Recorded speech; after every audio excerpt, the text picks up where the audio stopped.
지금 보고 있는 뉴스, 그 안에 다른 뜻이 있다면 언론의 숨은 의도 깔끔하게 반란해 드립니다. 시선 집중 연장 방송 언중 6월.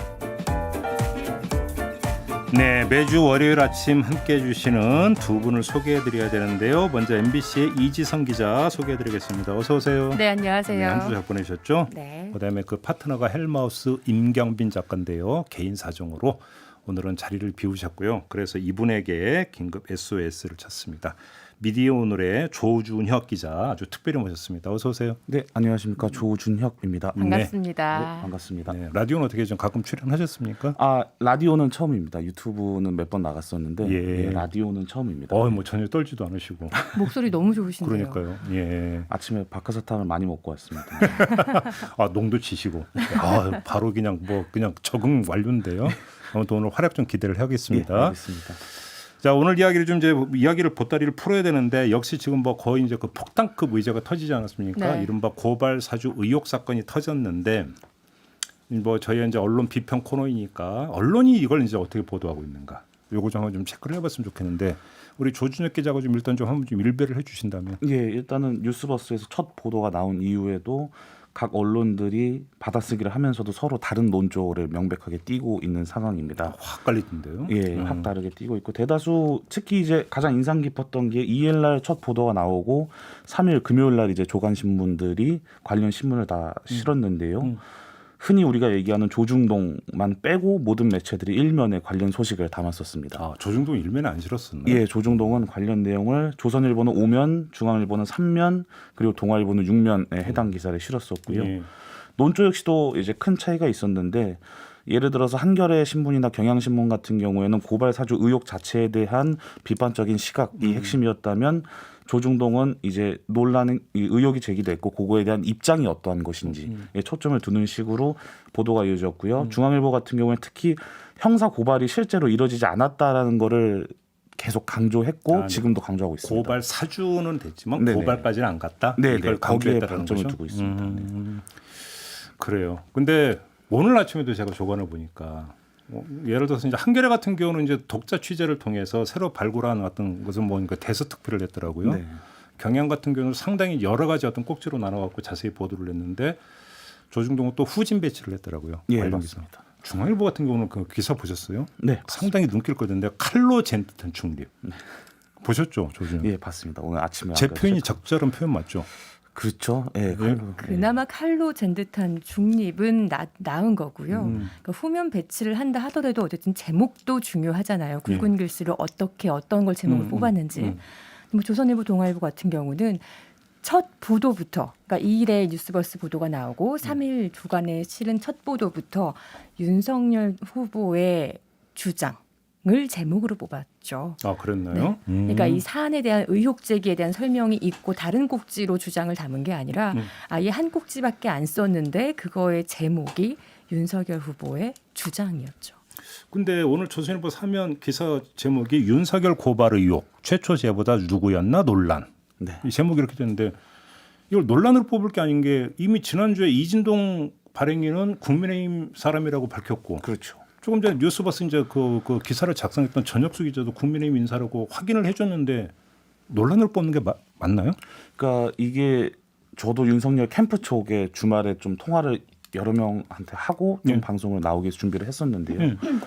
포인트를 다른 매체들과 다르게 제보자 쪽으로 포커스를 계속 갖고 가고 있더라고요. 그래서 모두가 공통된 의견은 아니지만 일각에서는 이 보도를 하신 전혁수 기자님과 김웅 의원이 가깝다라는 것을 추측을 하면서 마치 뭔가 공작이 여당의 공작이 아니라 야당에서 나온 공작인 것처럼 바라보는 시각도 캠프에 담겨져 있는데 그러한 맥락들이 아마 이 조선일보까지 이렇게 이어지고 있는 거 아닌가라는 생각이 저는 들었습니다. 오늘 아침에 신문을 보면서. 그러니까 저는 아까 이제 중앙일보가 칼로 잰 듯한 중립이라는 게 뭔 표현이냐면 요 이제 큰 사건에 이제 갈래가 몇 가지가 있잖아요. 그거에 대해서 항목별로 여기는 이렇게 밝혔고 저기는 저렇게 밝혔다.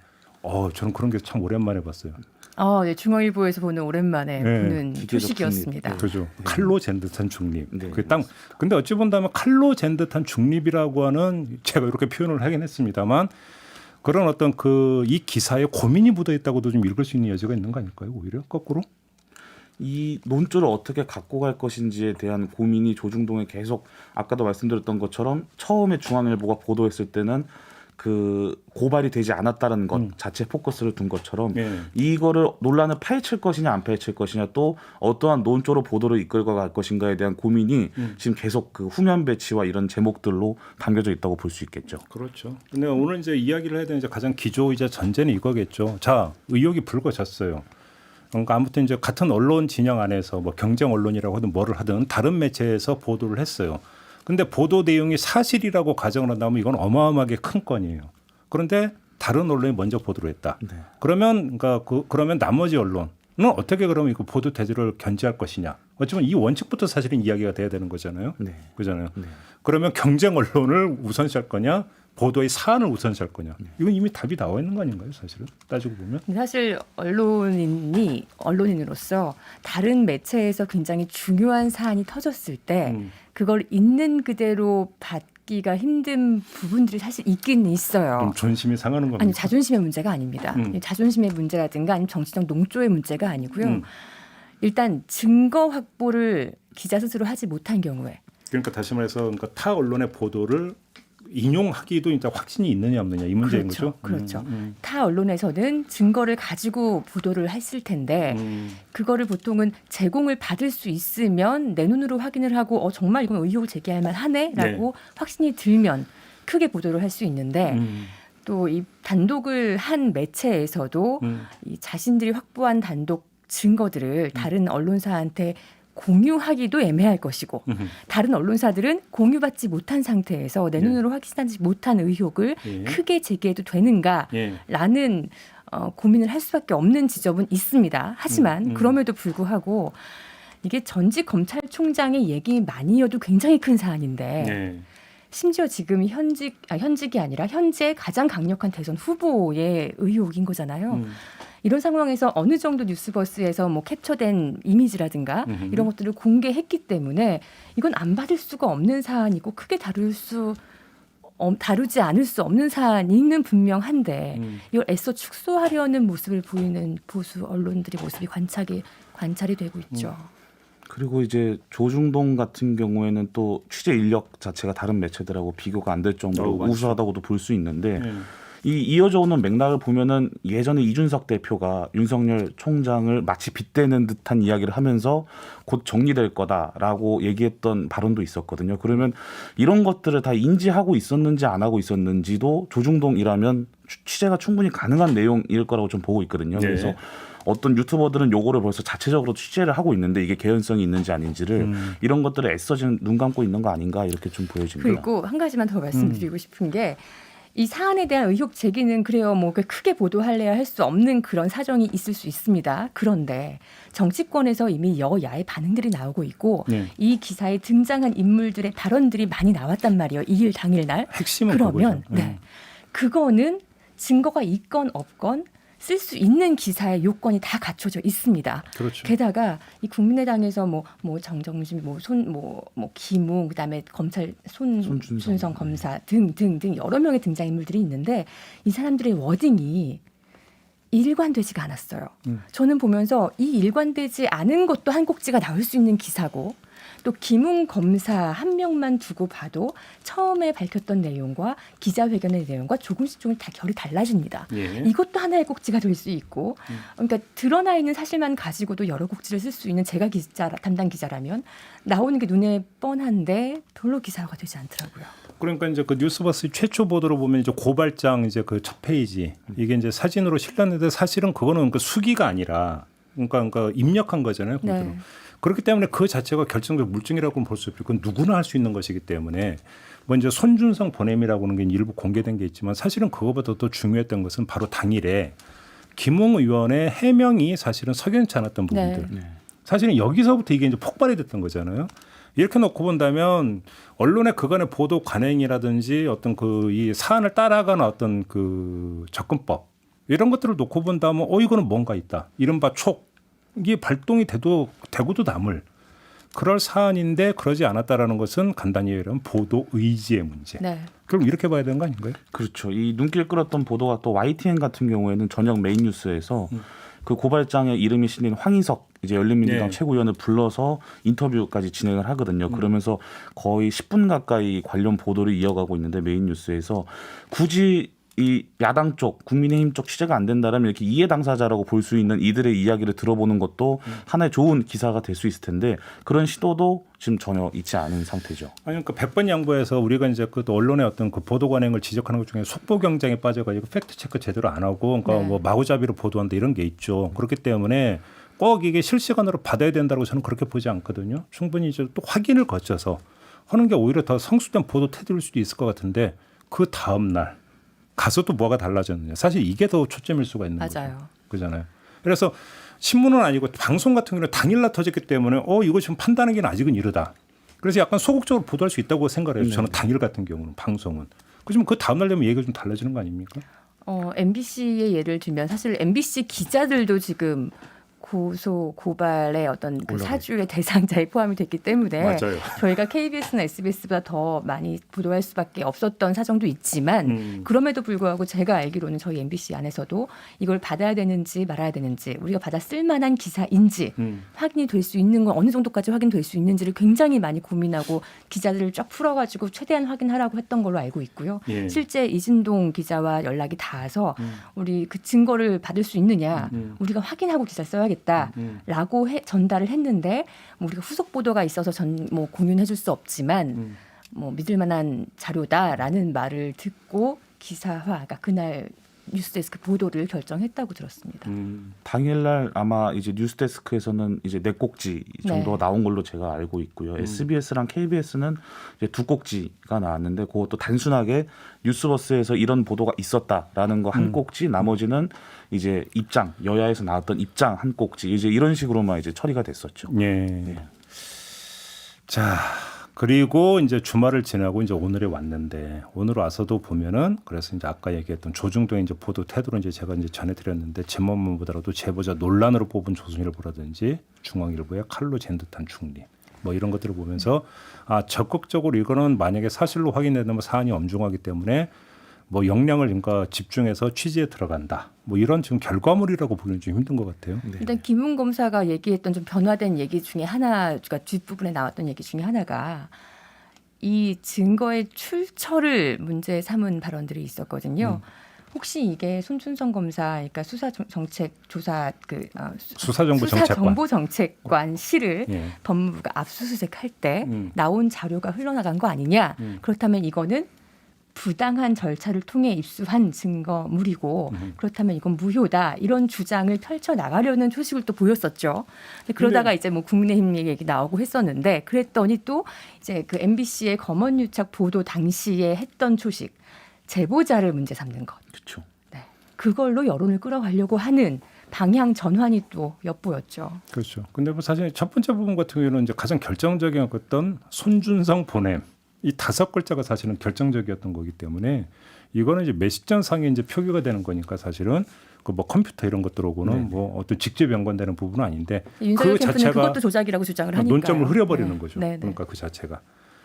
알겠습니다. 아무튼 지금 한겨레 같은 경우는 4월 3일 10시 12분부터 뭐 4시 몇 분까지 87회에 걸쳐서 이게 먼저 재전송됐다라고 가지고 구체적으로 네. 보도를 했다라고 하는 것은 하나하나의 어떤 캡처 화면이 전부 다 입수가 됐다고 지금 네. 추정을 해야 되는 거잖아요. 네. 이렇게 돼버리면 사실은 상당 부분은 지금 진척이 돼 있는 것. 이렇게 봐야 되는 거 아니겠습니까? 한겨레가 오늘 굉장히 눈길을 끌었죠. 네. 아까 진행자 이제 제이비께서도 말씀 주신 것처럼 1면 그다음에 2면 3면 한겨레에서 쭉 보도를 이제 이어갔었거든요. 이거는 고발장도 입수했고 추가적으로 이 텔레그램 이제 김웅 그렇죠. 의원이 주고받은 텔레그램 메신저까지 얘기를 하면서 구체적으로 4월 3일 오전 10시부터 오후 9시까지 메시지를 주고받았는데 당시에는 이제 선거철이었다. 그럼에도 김용 의원이 이렇게 메시지를 주고받은 거 보면 그 정신없는 와중에도 이게 중요하다는 것을 인지했다라고 이제 보도를 좀 해주고 있고 또 네. 김용 의원이 뉴스버스에서도 방금 확인을 해보니까 나왔던 내용입니다만 방 폭발 텔레그램 방을 나가라라는 요구를 했다라는 것도 지금 한겨레 보도에 담겨 있는 네. 상태죠. 네. 네.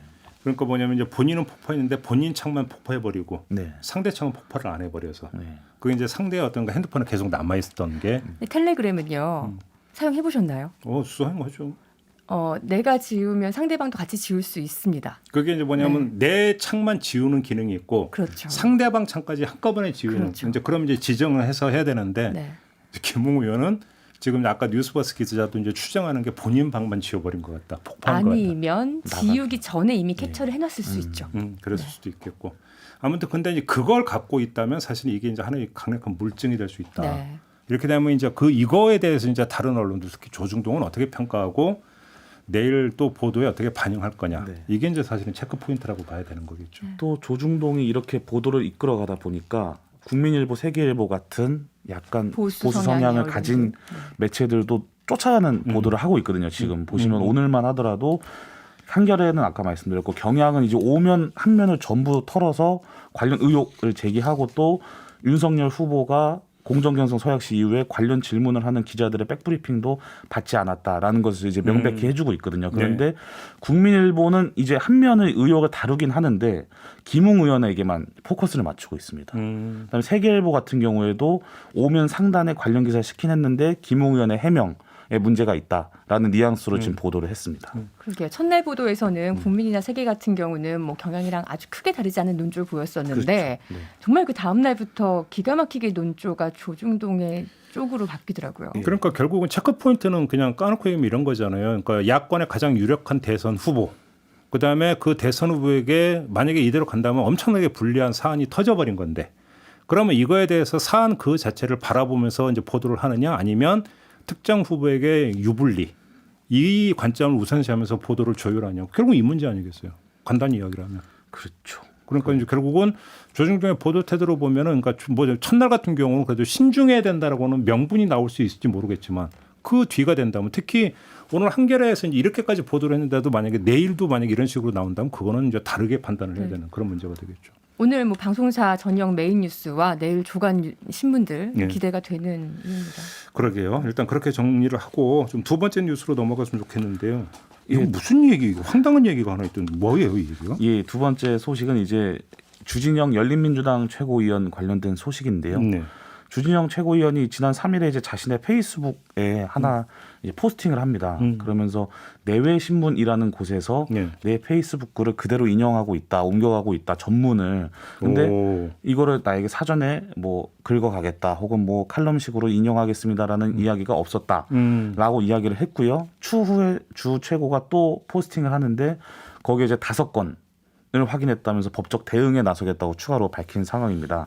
오늘 아침에 그 내외 신문을 검색해 보니까 5건 중에서 4건은 삭제가 된 상태였고요. 아마 이 글을 본 것 같습니다. 내외 신문 쪽 입장은 제가 주말이 껴 있어서 내외 신문 쪽 입장은 파악은 못했는데 한 건 빼고 이렇게 4건이 삭제돼 있는 상태입니다. 그러면 주진영 최고위원이 자신의 페이스북에 올린 글을 그대로 가져가서 네네. 마치 자기 글인 듯 그대로 썼다라는 겁니까? 마치 주 그건 최고가 아니고요. 내외 신문에 기고를 한 것처럼 네. 사진과 글을 이제 실은 거죠. 아, 네. 기고문 형식으로 네. 실어버렸다고요? 본인 동의도 안 받고? 예, 그렇게 아니 어떻게 실은 그런 거죠. 일이 있어요?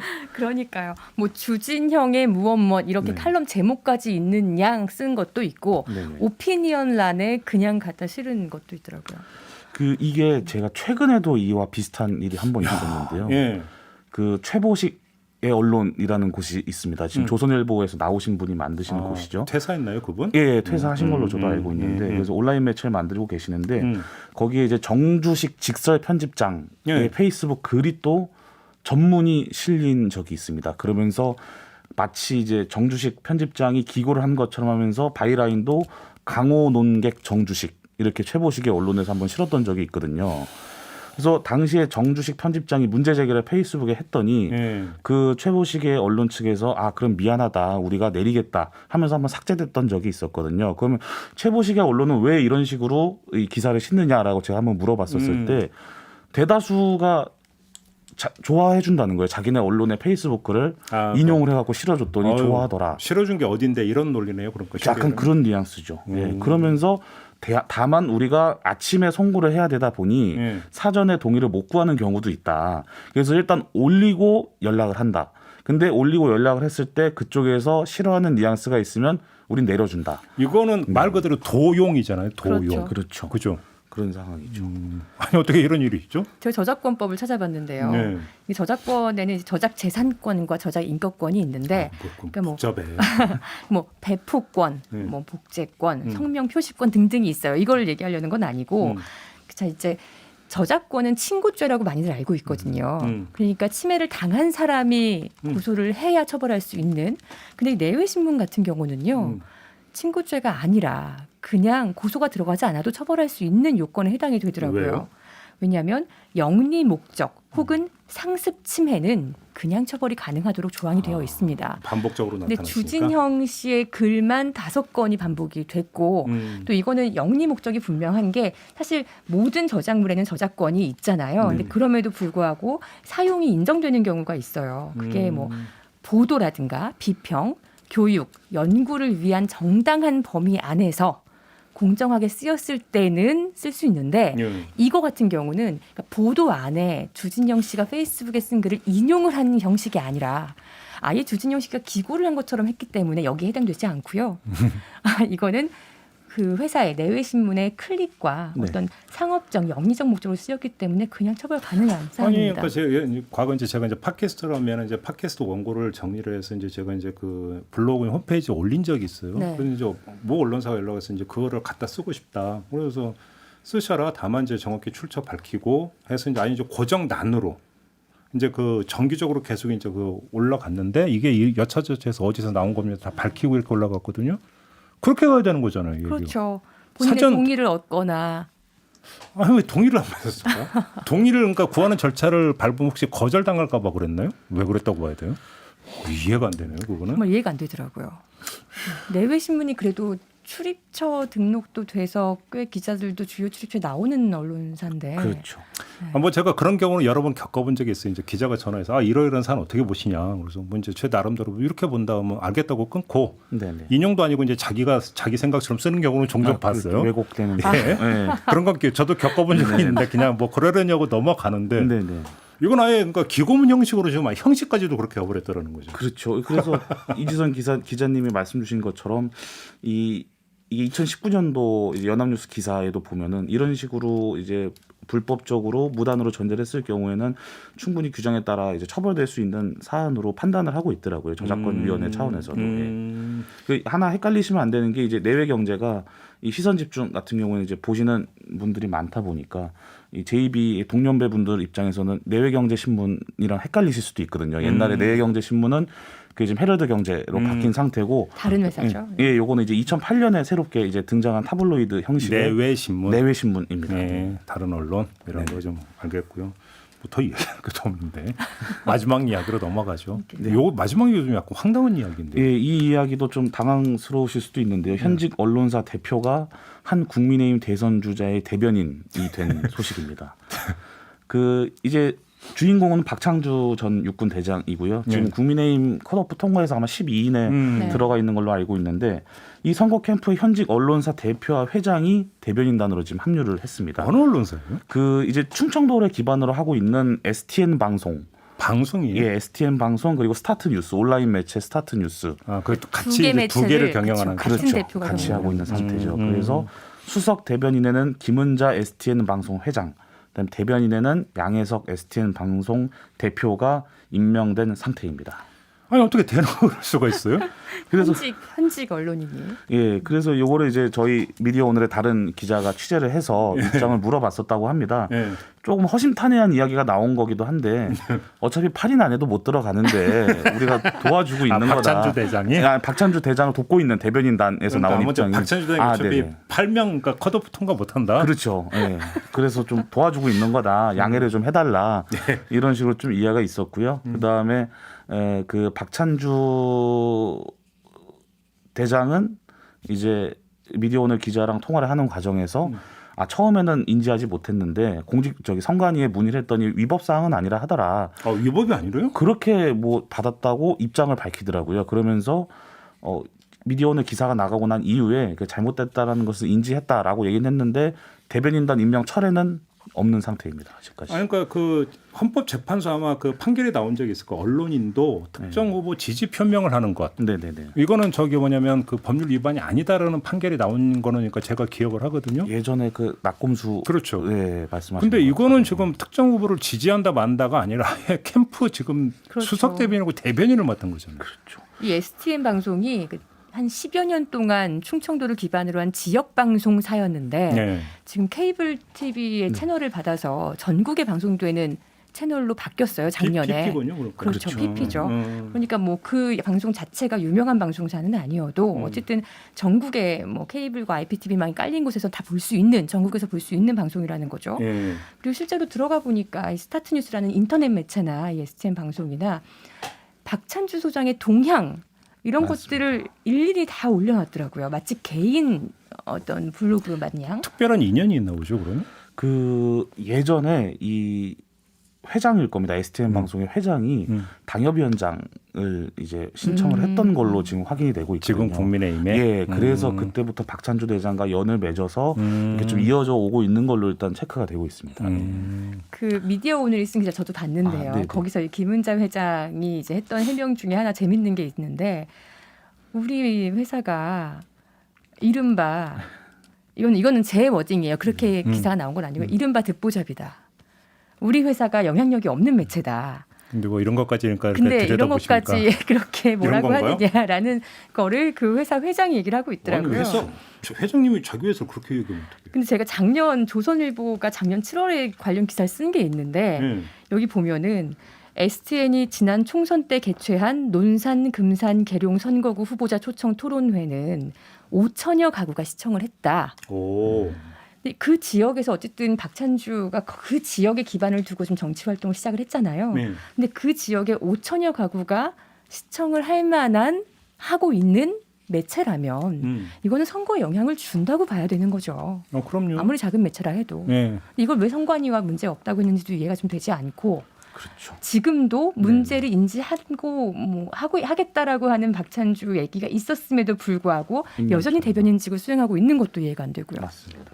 그리고 아마 방송심의위원회에서 좀 살펴봐야 될 내용이겠지만 아까 저기 제이비께서 말씀 주신 것처럼 분명히 케이블 사업자라면은 방송심의에 관한 규정에도 위반될 수 있는 소지가 있거든요. 그럼요. 공정성 부분에 있어서. 예. 이거는 선관위에서 문제 없다고 했다는 게 저는 그게 이해가 안 되는 건데요. 근데 아무튼 뭐라고 말씀드리기가 참 뭐한 게 우리가 이제 이거는 이래서 문제입니다라고 비판을 하기 위해서는 상대가 그래도 이런 문제의식은 공유하고 있구나라고 하는 것을 깔고 비판하잖아요.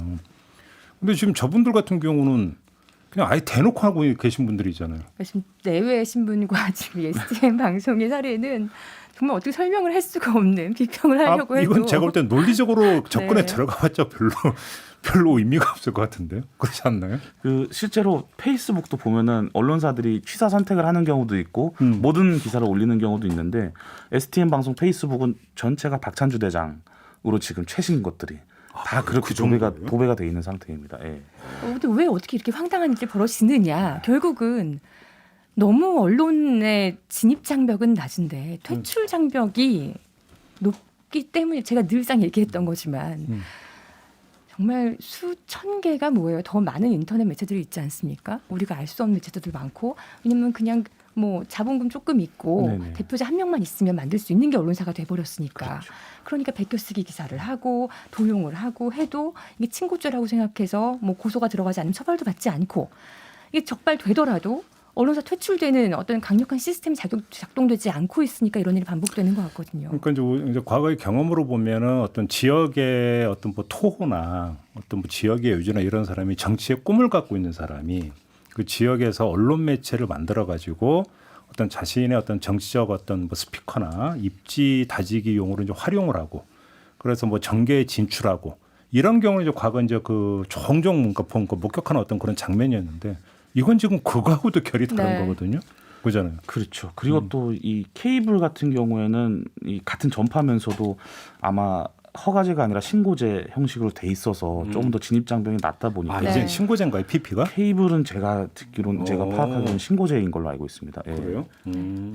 그래서 지상파 같은 곳들과 달리 좀 진입 규제도 낮고 또 뭔가 이 사후 보도들에 대한 규제 시스템도 좀 미약한 상황이라고 좀 볼 수 있겠죠. 그런 종합 편성 채널과 뭐 네. 보도 전문 채널 이런 건 허가 사항인데 네네. 일단 지역을 베이스로 하고 있는 중소규모의 PP이기 때문에 신고 사항으로 돼 있는 거 저도 알고 있습니다. 그리고 며칠 전에 뉴스 봤는데 그 방송통신심의위원회에서는 선거방송심의위원회인가 꾸렸다고. 네네. 그러니까 대선 그 선거방송심의위원회가 꾸렸다는 뉴스를 이제 접한 적이 있는데 일단 여기서 어떻게 보는지부터 이제 궁금한데요. 한번 물어봐야 되겠는데 이해가 안 되는. 오늘 왜 이렇게 이해가 안 되는 걸 그렇게? 근데 박찬주 후보 입장에서는요 계속 그런 얘기를 해왔었거든요. 내가 무슨 후보자 토론회를 나가도 나에 대한 기사는 나오지가 않는다. 네. 근데 이 덕분에 좀 언급이 돼서 또 좋아할 수도 있겠네요. 아니 근데 지금 대선 후보지 지금 지역구 총선 후보가 아니잖아요. 그 연속선상에서 이 차기 충남도지사를 노리고 있다는 얘기도 있긴 맞아요. 하더라고요. 네. 그러면서 그래요? 예, 이 방송사도 네. 충청을 기반으로 하고 있기 때문에 예. 아마 그런 이해관계들이 좀 잘 맞아 떨어지고 있지 않을까라는 추측은 해볼 수가 있겠죠. 예. 또 충남지사를 노리고 있다. 그런 이야기들이 지역 정가에 있다고 합니다. 아, 예. 그래요. 네. 알겠습니다. 참 두 번째 아이템과 세 번째 아이템은 참 납득이 안 되는 희한한 그런 아이템을 조준혁 기자가 갖고 오셨습니다. 이런 걸 실소라고 그죠? 실소. 그죠? 그냥 실소만 나오고 뭐라고 얘기를 못 하겠네요. 그거는. 정색하고 이야기하기도 좀 그럴 것 같고. 마무리하죠. 네. 오늘 조준혁 기자 뭐 이게 처음인가 그러는데 전혀 떠올지도 않고 네. 한참 한 것처럼 그렇게 하시는 소감이 어떠세요? 아, 예, 저도 한 명의 촌철 입장으로 이렇게 초대를 해주셔서 네. 감사하다는 말씀 아유, 예, 드리고 저희 싶습니다. 방송 자주 들으시는군요. 예, 애청자입니다. 아유, 고맙습니다. 자, 수고하셨고요. 네, 고생하셨습니다. 이재성 기자 수고하셨고요. 네, 저도 함께 물러가고 내일 아침에 다시 인사드리겠습니다. 고맙습니다. 고맙습니다. 고맙습니다.